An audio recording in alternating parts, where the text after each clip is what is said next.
Bonjour et bienvenue sur cette capsule sur l'innovation. Alors, dans cette capsule, on va regarder premièrement les types d'innovation.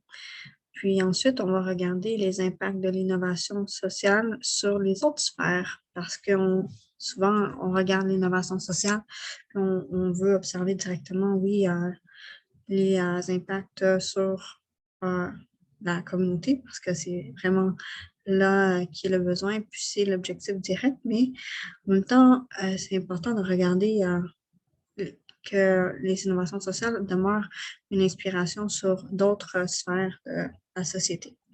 Alors, voilà. Alors, ça sera une capsule relativement courte parce qu'on a parlé d'innovation sociale quand même au cours de pendant le cours. Alors, aujourd'hui, on va parler quand même dans tous les contextes, que ce soit social ou technologique, il y a l'innovation qui s'appelle incrémentale. Okay? C'est une innovation qui est comme graduelle. Alors, ça veut dire, alors même au niveau social, il peut avoir de l'innovation incrémentale. Ça veut dire faire des petits changements de façon continue. Un autre type d'innovation qui existe, c'est l'innovation de rupture. C'est une innovation qui est plus radicale. Alors ici, on demande d'aller changer, de faire des changements vraiment au niveau des règles sous-jacentes du fonctionnement d'un secteur. Alors ça, là, c'est quand on parle de reconnaître un secteur dans lequel on fonctionne, puis de regarder, dans le fond, le fonctionnement, c'est quoi les fondements sous-jacents au niveau sociologique, au niveau politique, culturel, technologique, comment un secteur fonctionne, puis on veut trouver des solutions, puis on veut changer la manière qu'un secteur fonctionne. Ça, on est dans une innovation de rupture. Une innovation globale, c'est plutôt dans l'habileté d'une organisation d'avoir une culture d'innovation, de se renouveler dans ses processus, dans ses produits, dans ses services. OK? Alors ça, c'est vraiment une culture d'innovation globale. Puis il y a des entreprises, des organisations qui vont travailler avec d'autres organisations sur des innovations, des projets d'innovation dans des secteurs d'activité, dans certaines zones géographiques.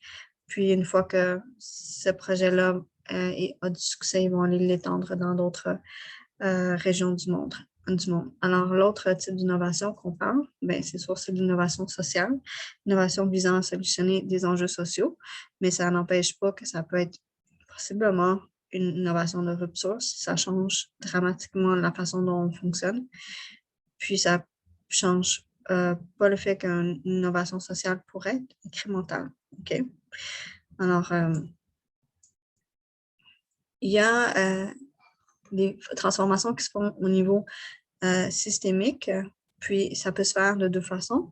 De façon hiérarchique, qui est top-down, ça veut dire que c'est des changements dans la réglementation, puis c'est les gouvernements qui imposent des changements, puis après ça, ça crée des pressions économiques dans certaines industries ou secteurs pour justement qu'on change la façon dont on fonctionne. Alors ça, c'est des changements hiérarchiques, puis souvent, l'activisme ou même les organisations sociales vont faire des pressions pour changer, faire des changements de façon top-down, puis de façon émergente, bottom-up. C'est souvent par l'innovation sociale, c'est que on va faire, on va construire des organisations, il y a des innovations sociales qui vont émerger pour créer des changements qui ont des résultats directs.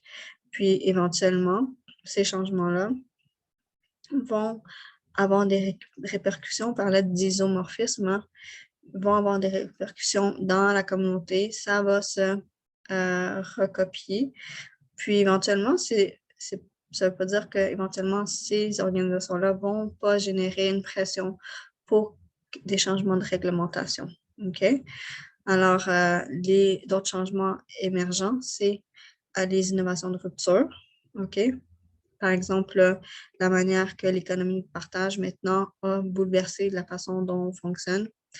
OK, ça, c'est un type d'innovation émergent, des nouvelles technologies qui arrivent, qui changent drastiquement la manière dont les industries fonctionnent. Et alors, ça apporte des changements dans le fonctionnement. Alors, l'innovation sociale, c'est vraiment un mode de régulation émergent. OK? Alors, on change, on apporte des innovations au niveau du terrain. Puis, l'objectif, c'est d'apporter des changements au niveau du terrain qui vont éventuellement apporter une inspiration, puis qui va avoir un impact plus grand. OK? Alors, mais ce type d'innovation-là remet en question, dans le fond, la domination du domaine marchand pour le domaine économique. OK? Alors, ça remet en question la centralité aussi de l'État dans la solution des enjeux sociaux. Alors, on réfère souvent aux organisations d'innovation sociale au secteur tiers parce qu'on remet en question, dans le fond, le développement économique par le secteur marchand, puis la centralité du gouvernement pour les enjeux sociaux. Alors, le secteur tiers vient solutionner des enjeux qui sont mal abordés par les structures en place. Et Mintzberg, si vous avez lu les lectures, se réfère au secteur tiers et les appelle le secteur pluriel. Alors, d'autres caractéristiques de l'innovation sociale, c'est dans le fond la non-distribution des surplus, ça solidifie la confiance avec le public. Alors, étant donné qu'il y a plus de confiance, c'est sûr que ça modifie les rapports sociaux. Alors, on voit par la manière dont elles sont gérées, dont elles fonctionnent, un renversement des normes sociales.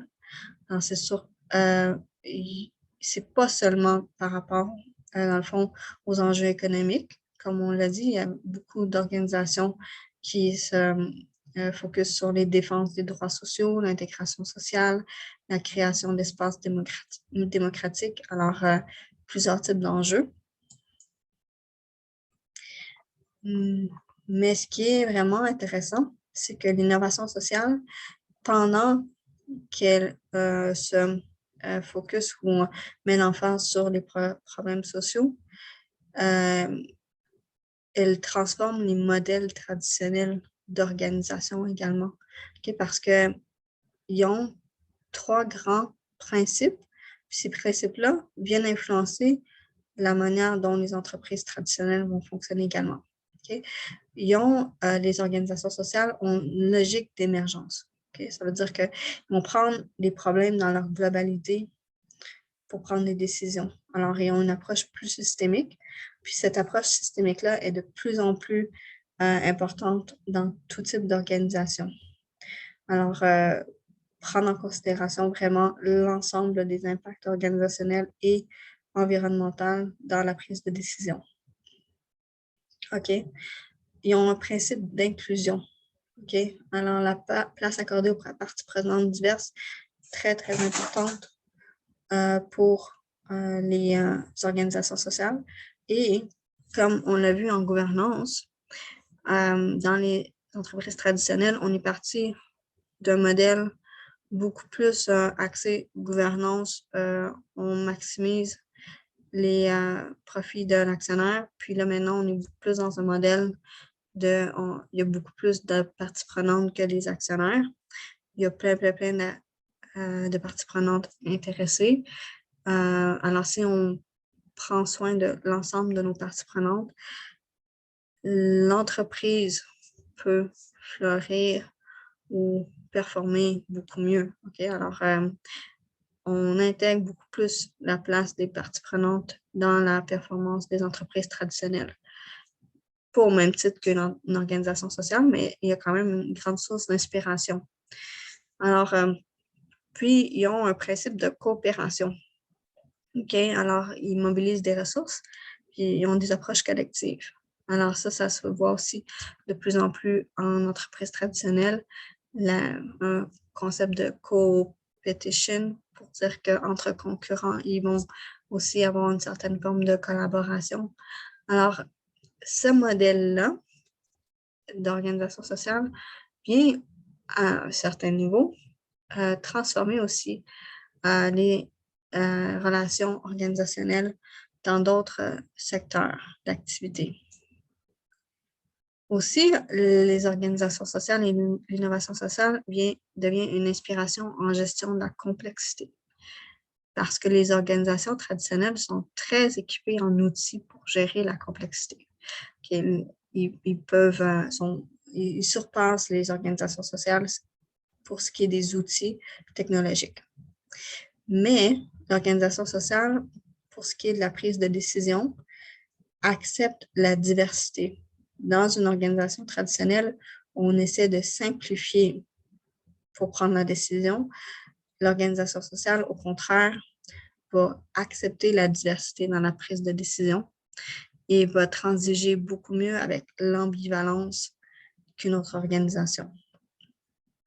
Puis aussi, ils ont un principe de circularité qui domine entre émergence et rationalité. Okay? Ça veut dire que dans la prise de décision, dans l'évaluation de projet, par exemple, ils vont être beaucoup plus en émergence. Ça veut dire qu'ils vont prendre de l'information qui vient du terrain, ils vont absorber beaucoup plus d'informations ambivalentes, ils vont accepter beaucoup plus de diversité d'opinions. Mais une fois qu'ils vont être en structure de projet, ils vont aller vers la rationalité, c'est-à-dire qu'ils vont structurer beaucoup plus de façon rationnelle leur projet. Ils ont un confort, les organisations sociales, d'aller du principe d'émergence au principe de rationalité. Okay, versus une organisation plus traditionnelle, ils sont beaucoup plus confortables avec de travailler en rationalité. Et maintenant, de plus en plus, ils vont travailler en émergence également. Alors, mais ça a pris quand même beaucoup de temps. Alors, on dirait que l'innovation sociale, quand même, est une belle source d'inspiration pour d'autres sphères de la société. Alors, ils ont des impacts indirects au-delà de peut-être les impacts qu'elles auraient espéré avoir. Il y a aussi, on parle d'innovation, alors des incubateurs, parce qu'avant, les incubateurs, c'était hautement, c'était réservé pour les entrepreneurs technologiques et les entrepreneurs. OK? Alors, les entrepreneurs traditionnels, les entrepreneurs technologiques.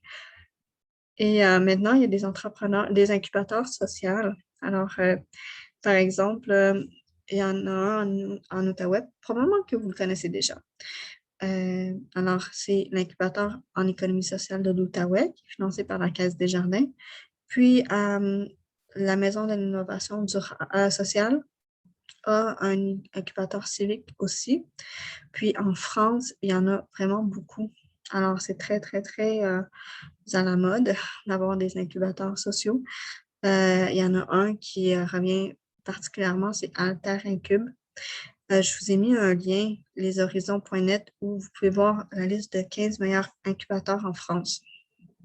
Alors, c'est certainement intéressant pour vous si vous voulez travailler votre modèle d'affaires parce que les incubateurs vous donnent des ressources, vous travaillez avec d'autres entrepreneurs sociaux qui ont des enjeux différents, mais certains enjeux dans les incubateurs sont les mêmes. Ça veut dire c'est trouver des fonds, définir ta vision, c'est trouver des ressources, monter ton modèle d'affaires. Alors, même si ton modèle d'affaires est différent, certaines difficultés, c'est comme élaborer le vocabulaire autour de ton modèle d'affaires peut être difficile. Alors, avoir des gens autour de toi qui ne font pas les mêmes choses, mais qui passent par les mêmes étapes peut être très intéressante. Moi, je communique souvent avec des entrepreneurs qui sont en incubation, puis leur vocabulaire, le vocabulaire qu'ils utilisent, puis leur pitch qu'ils ont après avec des bailleurs de fonds, c'est complètement différent. Ça ne peut pas se comparer, OK? Alors, la pratique mène à, peut-être pas la perfection, mais à devenir meilleur. Alors aussi, l'avènement des modèles sociaux ont mené à des nouveaux modèles d'affaires en entreprise traditionnelle. Par exemple, la nouvelle économie de fonctionnalité. Okay? Par exemple, pour éviter la surconsommation, puis pour encourager l'économie qui est plus circulaire. Alors, c'est sûr que c'est incomparable aux organisations sociales, mais c'est des inspirations qu'ils ont prises. Alors, l'économie de fonctionnalité, c'est de se focuser sur le besoin plutôt que de pousser le produit. OK, alors il y a des grandes organisations très, très grandes qui ont changé leur modèle d'affaires en fonction de la fonctionnalité. Ça veut dire qu'on dessert le besoin plutôt que pousser le produit pour s'assurer que nos produits ne se retrouvent pas constamment dans les déchets ou on ne produit pas trop pour qu'éventuellement on peut récupérer le produit, le recycler puis en créer un meilleur pour eux pour que la fonctionnalité soit tout le temps optimale. Et ça a mené à l'éco-conception. Alors, la conception d'un modèle d'affaires en termes d'économie circulaire, c'est de vendre le service ou la fonctionnalité. Alors, c'est d'encourager les achats locaux et de minimiser l'empreinte environnementale. Ça veut dire que quand tu designes ton modèle d'affaires, tu penses déjà à l'empreinte environnementale. Par exemple, une organisation québécoise qui crée des leggings à partir de plastique, de bouteilles de plastique recyclées. Alors, son matériel, elle, c'est un déchet, c'est un extrait de notre entreprise. Elle crée son matériel, son tissu avec la bouteille, recyclée. Alors, ça, c'est des types de modèles d'affaires qui font qu'on réduit les déchets ou, par exemple, les jus Loop, qui sont des jus à partir de fruits qui allaient se perdre. OK, alors les fruits qui allaient se perdre. Puis là, on trouve des façons de les prendre pour, à place de créer des déchets, puis on les réutilise pour créer, dans le fond, un nouveau produit. Alors, en quoi se distingue l'innovation sociale des autres formes d'innovation? Quels sont les 3 éléments de l'approvisionnement responsable? Je m'excuse. J'ai enlevé cet élément-là pour vous pour que ce soit moins grand, mais on pourra le voir en classe. Quelles sont les contributions de l'innovation sociale à l'innovation et au modèle traditionnel? Alors, la deuxième question, je m'excuse, j'ai enlevé le contenu de ça parce que je voulais que ce soit moins lourd pour vous. Alors, quelles sont les contributions de l'innovation sociale à l'innovation et au modèle traditionnel?